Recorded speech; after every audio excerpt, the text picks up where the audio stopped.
নিজেকে উজাড় করে দিতে হবে। কোরআনের কথা যেখানেই হোক, যদি কোরআন আলোচনা হয়, ইমানদার কখনো চুপ থাকতে পারে না। জোরে বলুন সুবহানাল্লাহ। ব্যক্তিত্ব কত বড় ব্যক্তি, ভাইরাল ব্যক্তি নাকি চেহারা দেখে ইমানদার বিচার করে না। ইমানদার ওই ব্যক্তির মুখের কথা যদি কোরআন হয় তাহলে ইমানদার মেনে নাই। জোরে বলুন। মুসলমান ইমানদার আল্লাহর গোলাম, আমার আব্বা জানেরা, আমার ভাই জানেরা, ও মুসলমান ঘরের ছেলে মেয়েরা, কোরআনের জন্য যদি আমি আপনি সময় বার করতে পারি, এই কোরআন আমাকে আপনাকে ভুলে যাবে না। কোরআনের বাস্তব আল্লাহ যে বিধিবিধান দিয়েছেন, আল্লাহ কোরআন নাযিল করে আমাদের জান্নাতি বানানোর জন্য কোরআনকে আমাদের কাছে পাঠালেন। কোরআনের মাঝে যে বিধিবিধানগুলো, আল্লাহর বিধিনিষেধগুলো যেগুলো আছে, আমরা মুসলমান হিসাবে সেগুলো যদি মেনে নিতে পারি তাহলে অবশ্যই দুনিয়ায় কামিয়াবি, দুনিয়ায় শান্তি পাওয়া যাবে, পরকালে আল্লাহর কাছ থেকে মুক্তি পেয়ে আল্লাহর দয়ার জান্নাতের মেহমান হওয়া যাবে। জোরে বলুন। ও দুনিয়ার মানুষ, আমার আব্বা জানেরা, আমার ভাই জানেরা, এই কোরআনের জন্য আল্লাহ নবী কত সংগ্রাম করেছিলেন, কত কষ্ট করেছিলেন, কত ক্লেশ সহ্য করেছিলেন, শুধু কেবলমাত্র কোরআনকে প্রতিষ্ঠিত করার জন্য। কারণ এই কোরআন শুধু মুসলমানের জন্য না, এই কোরআন হলো গোটা বিশ্ববাসী মানব কুলের জন্য। জোরে বলুন সুবহানাল্লাহ। আপনি বলবেন, যদি কোনো হিন্দু ভাই যদি কোরআনের বাস্তব দিকটা মেনে নিয়ে চলতে পারে তাহলে সেই হিন্দু ভাইকে শান্তি পাবে। আমি বলবো হ্যাঁ, গোটা পৃথিবীর মানুষ যদি কোরআনকে মেনে নিয়ে নিজের জীবন যাপন করা শুরু করে, সর্ব জায়গায় যদি কোরআনকে মেনে নিয়ে কোরআনের বিধিবিধান যদি মেনে নিয়ে চলে, সে যদি হিন্দুও হয়, বিধর্মীয় যদি হয়, এই কোরআন মানার কারণে সে নিজের জায়গা থেকে আলাদা একটা শান্তি অনুভব করবে। জোরে বলুন। ও দুনিয়ার মানুষ, কারণ এই কোরআন মানব জাতির জন্য শুধু ধর্মীয় কিতাব নয়, এটা ইসলাম ধর্মের কিতাব। হয়তো আমরা মনে করতে পারি এটা ধর্মীয় কিতাব, এটা ধর্মীয় আলোচনা আছে। না না ভাই, এটা আমাদের ভুল হবে। এই কোরআন শুধু ধর্মীয় কিতাব না, এই কোরআন আমার আপনার জীবন বিধান। জোরে বলুন সুবহানাল্লাহ।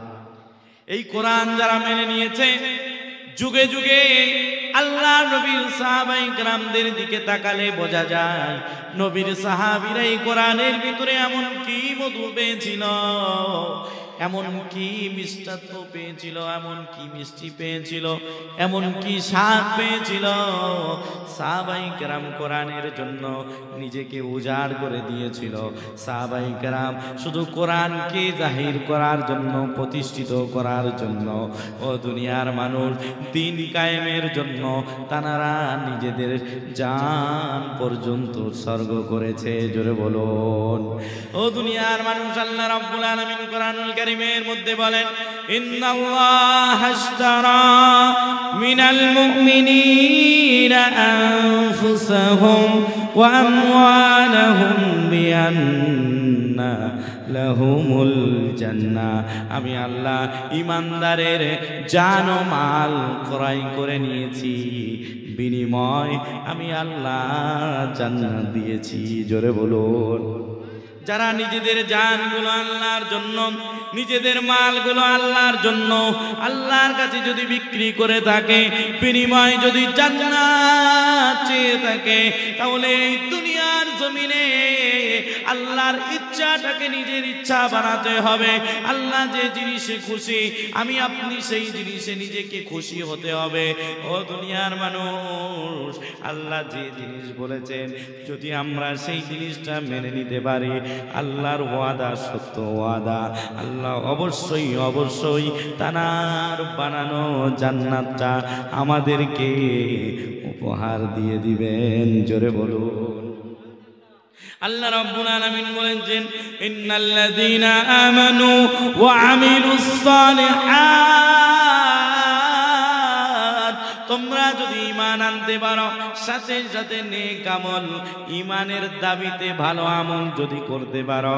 ও দুনিয়ার মানুষ, আমরা নেক আমল মনে করি ভালো আমল, তবে ভালো আমল এটা একেবারেই ঠিক না। এর উত্তর হবে এটা ঈমানের দাবিতে ভালো কাজ করা, এটাই নেক আমল। জোরে বলুন, ঈমানের দাবিতে। ও দুনিয়ার মানুষ, আমি আপনার কাছে জিজ্ঞাসা করি, 24 ঘন্টার ভিতরে 3টে সময় এমন আছে সেই সময় নামাজ পড়া নিষিদ্ধ, ঠিক না বেঠিক? সেই সময় নামাজ পড়া যাবে না। এই 3টি সময় ঈমানের দাবিতে নামাজ না পড়া ভালো কাজ। জোরে বলুন।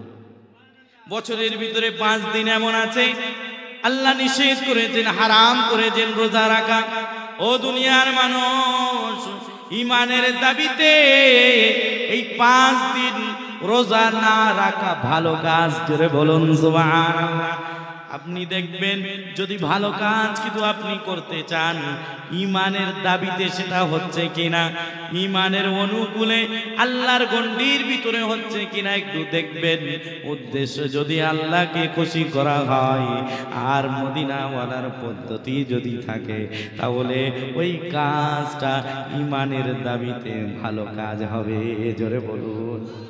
যদি আপনি ভালো কাজ করতে চান, যদি আল্লাহর রেজা হাসিল করার উদ্দেশ্য আপনার না থাকে, যদি নবীর তরিকা না থাকে, ওই কাজটা কখনো ভালো কাজ হবে না। দুনিয়ার মানুষের কাছে ভালো কাজ হতে পারে, তবে ঈমানের দাবিতে ওটা ভালো কাজ না। ভালো কাজ হলো ঈমানের দাবিতে কোনো কিছু ভালো করা, সেটাই হলো নেক আমল। জোরে বলুন। আমি আপনি নামাজ পড়ি ঈমানের দাবিতে, কারণ আল্লাহ নামাজ পড়া ফরজ করেছেন, ঠিক না বেঠিক? রোজা রাখা আল্লাহ ফরজ করেছেন, সেই জন্য রাখি। দান সদকা করা আল্লাহ এটা আদেশ করেছেন, সেই জন্য আমরা দিই। ও দুনিয়ার মানুষ, পিতা মাতার সাথে সৎ ব্যবহার করতে হবে, উঁচু মেজাজ নিয়ে কথা বলা যাবে না, শালীন ভাষায় কথা বলতে হবে। এটা আমরা করি কেন? কারণ আমরা ঈমান এনেছি, ঈমানের দাবিতে এইগুলো ভালো কাজ। জোরে বলুন। আল্লাহ নিজে বলছেন, নিশ্চয়ই যারা ইন্নাল্লাযীনা আমানু ওয়া আমিলুস সালিহাত, যারা ঈমান আনবে, নেক আমল করবে, ঈমানের সাথে সাথে নেক আমল করা যারা শুরু করবে, আল্লাহ বলেন কানাত লাহুম জান্নাতুল ফিরদাউসি নুজুলা। আমি আল্লাহ ওয়াদা দিলাম তাদের জন্য, আমি আল্লাহ অবশ্যই অবশ্যই শ্রেষ্ঠ জান্নাত, জান্নাতুল ফিরদাউস গিফট করে দেব। জান্নাতুল ফিরদাউস উচ্চ মানের জান্নাত। ও দুনিয়ার মানুষ, ঈমানের দাবি নেক আমল আমরা শুধু আনুষ্ঠানিকভাবে আদায় করি কিন্তু না। ঈমানদারের প্রত্যেকটি কাজ ইবাদত হবে তখন যখন সেই ব্যক্তি মদিনাওয়ালার তরিকা অনুযায়ী চলবে। জোরে বলুন সুবহানাল্লাহ। আল্লাহ রাব্বুল আলামিন বলেছেন, মা খালাকুতুল জিন্না ওয়াল ইনসা ইল্লা লিয়াবুদুন।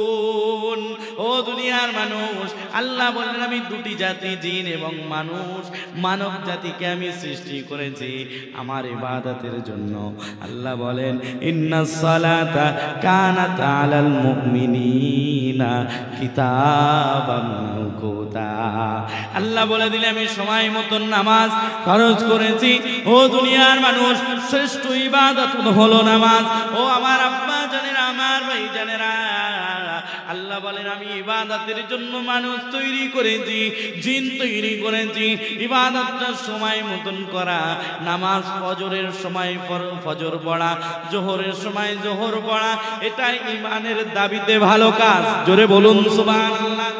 মুজাদ্দিদে জামান আল্লাহর ওলি আল্লামা আজহার গাজী রহমাতুল্লাহ আলাইহি কোরআন রিচার্জ করেছেন, নবীর হাদিস রিচার্জ করেছেন।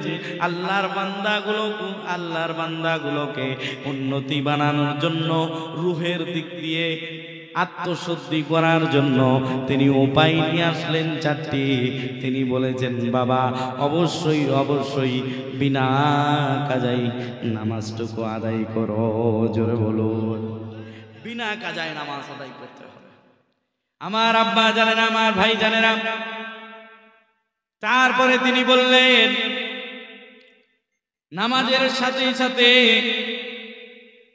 কোরআন তেলাওয়াত করতে হবে, কোরআনি ওজিফা পড়তে হবে, তার সাথে সাথে ছোট্ট একটি মোনাজাত, যে মোনাজাতের ভিতরে এত দামি দোয়া লুকায়িত আছে। আপনি যদি ওজিফা একবার পড়েন, এই একবার পড়ার কারণে আপনি দোয়ায় শামিল হয়ে যাবেন। আপনি যদি একবার ওজিফাটা পড়ে দুনিয়া থেকে বিদায় নিয়ে চলে যান, তাহলে কিয়ামতের আগ মুহূর্ত পর্যন্ত যারা এই ওজিফাটা পড়বে তাদের দোয়া পেতে থাকবেন। জোরে বলুন, কি দোয়া করে?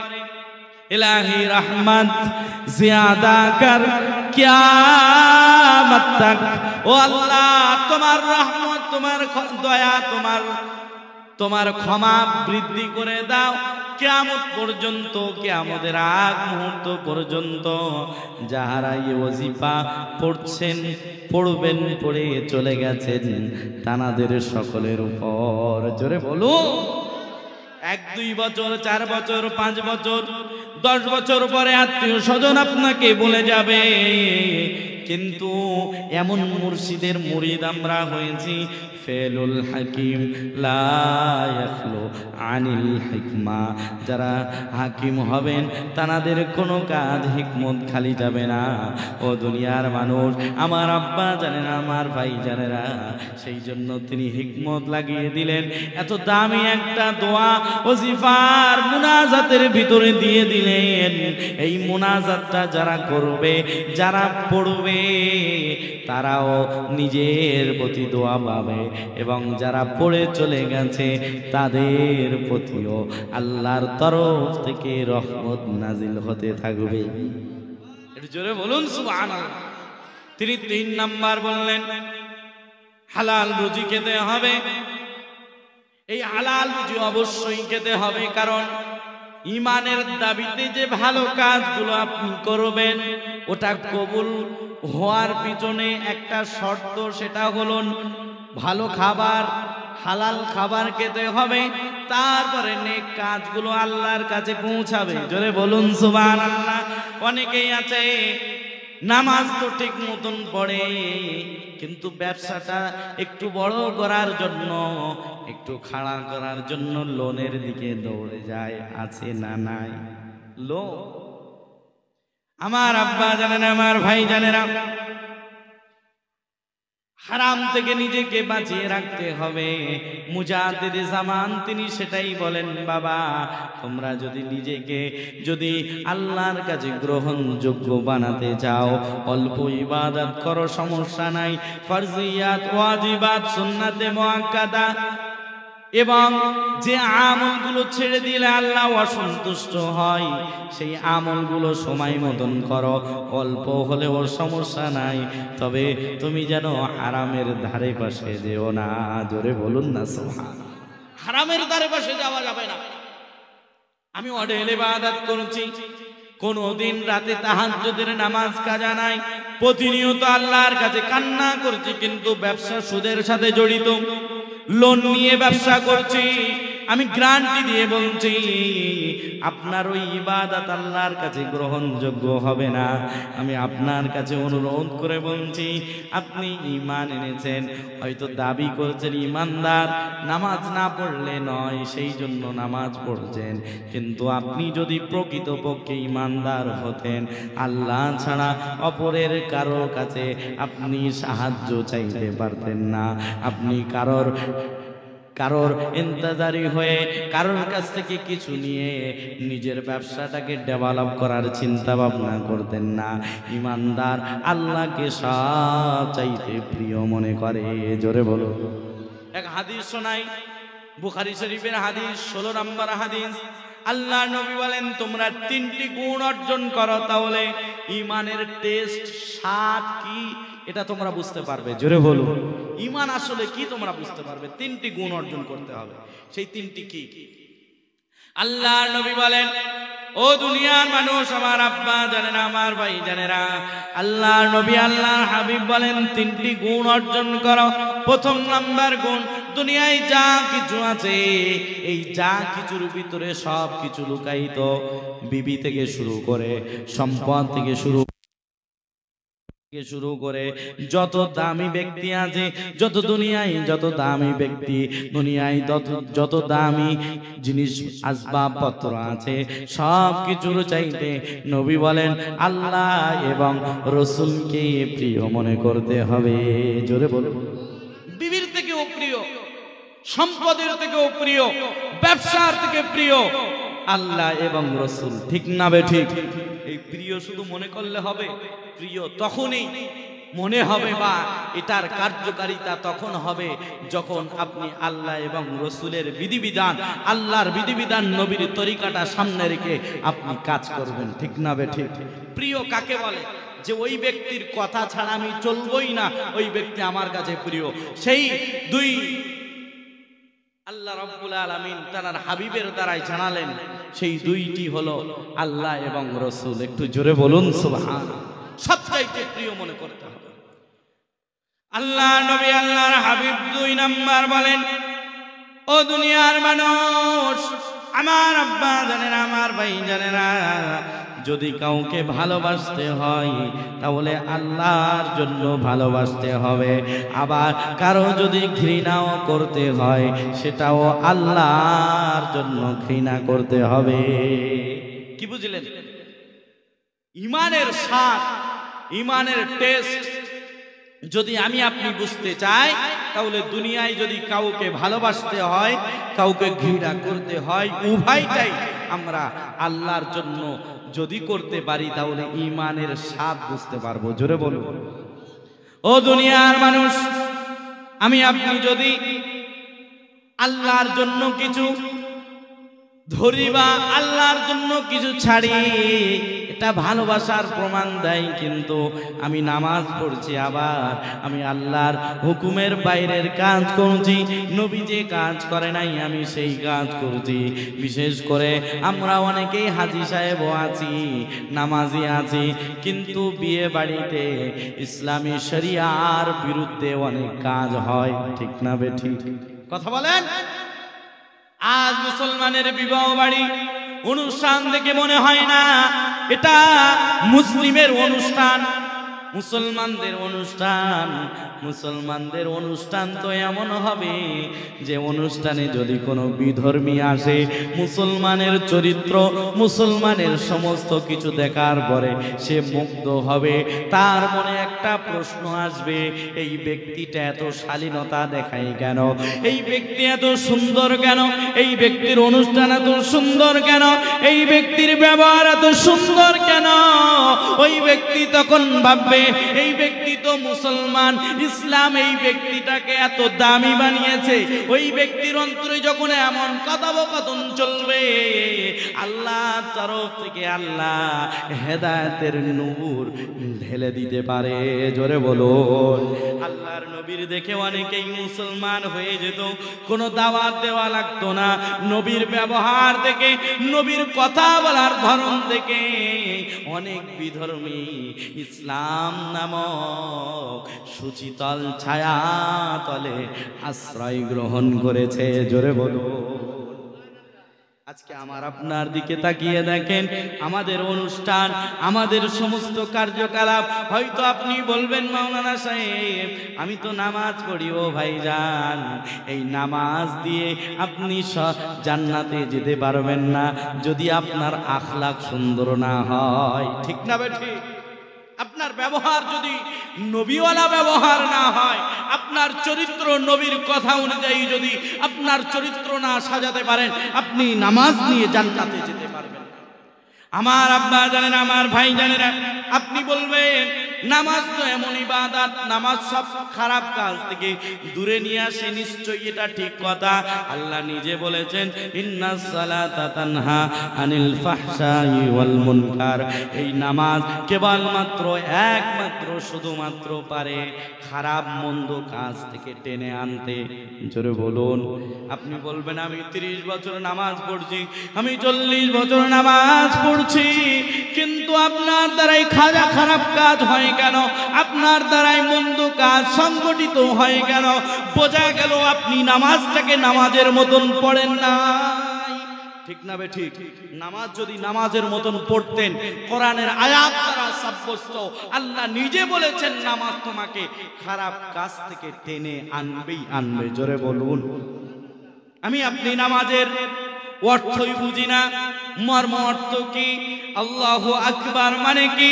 আল্লাহু আকবারের বলে সুবহানাকা আল্লাহুম্মা ওয়া বিহামদিকা ওয়া তাবারাকা ইসমুকা ওয়া তাআলা জাদ্দুকা ওয়া লা ইলাহা গায়রুক।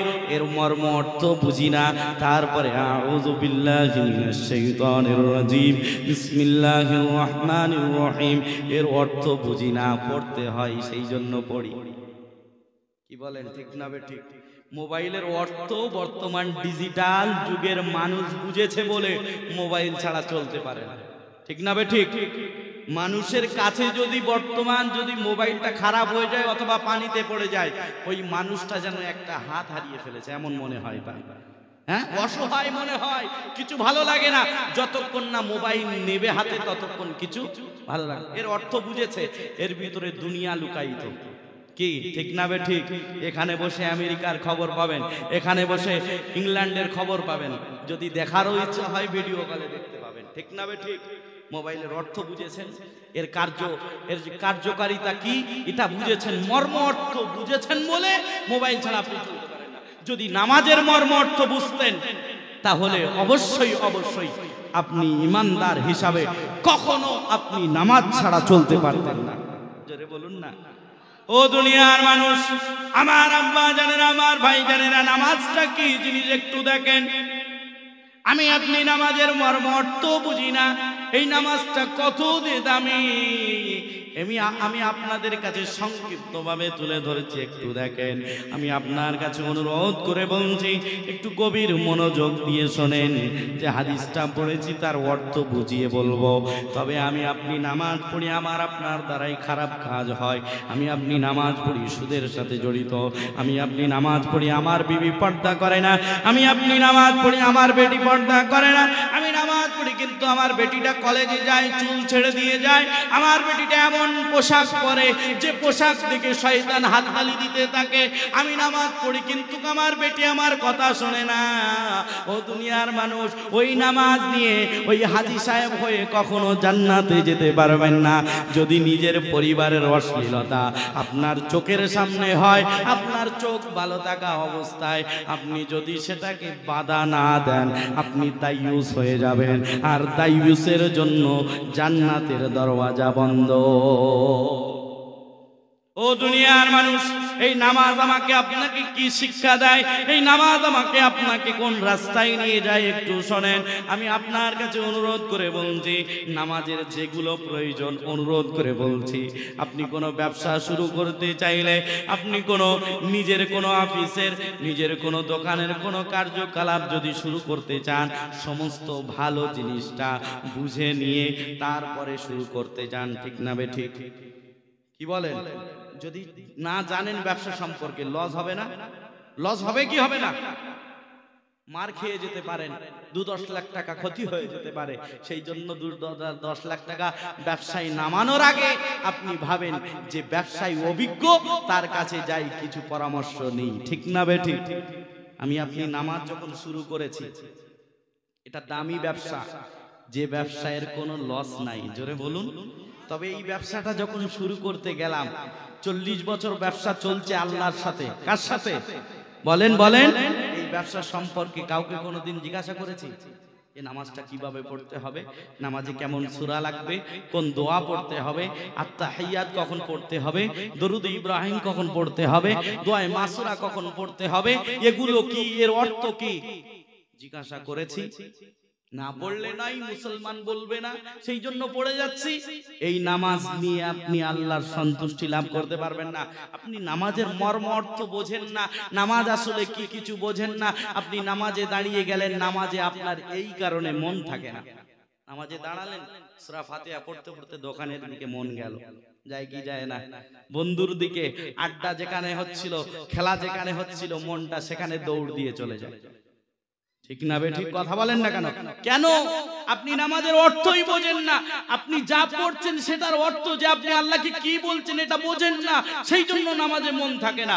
আপনি যদি বন্ধুর সাথে কথা বলেন, বন্ধুর কথা যদি না বুঝতে পারেন, আপনি থাকবেন সেখানে আর আপনার মনোযোগ থাকবে সেখানে, যে কি বলছে ও নিজে বুঝুক, আমার বোঝার দরকার নাই, আমি অন্যদিকে যাই, এমন ব্যাপার তো। ঠিক না বে ঠিক? আমার কথা খারাপ লাগছে? ও দুনিয়ার মানুষ, আমার আব্বা জানেরা, আমার ভাই জানেরা, নামাজের জন্য কমপক্ষে 4টা সূরা অর্থ সহ মুখস্থ করেন। অনেকেই এসে বলে, মাওলানা সাহেব একটু বলেন না, নামাজে মন ঠিক থাকে না, এদিকে ওদিকে শুধু দৌড় দেয়। আমি সলিউশন, এর সমাধান আমি আপনার কাছে বলে যাই। আপনি নামাজে যা যা পড়বেন শুরু থেকে শেষ পর্যন্ত, প্রত্যেকটা তাসবিহ, প্রত্যেকটা দোয়া, প্রত্যেকটা সূরা, 4টে সূরা, কমপক্ষে 4টে সূরা অর্থ সহ মুখস্থ করে রাখেন। এই অর্থ সহ যদি মুখস্থ করতে পারেন, তাহলে আপনার নামাজে মন থেকে যাবে, অন্য কোথাও যাবে না। কারণ নামাজে কার সাথে কথা বলা হয়? বলুন বলুন বলুন।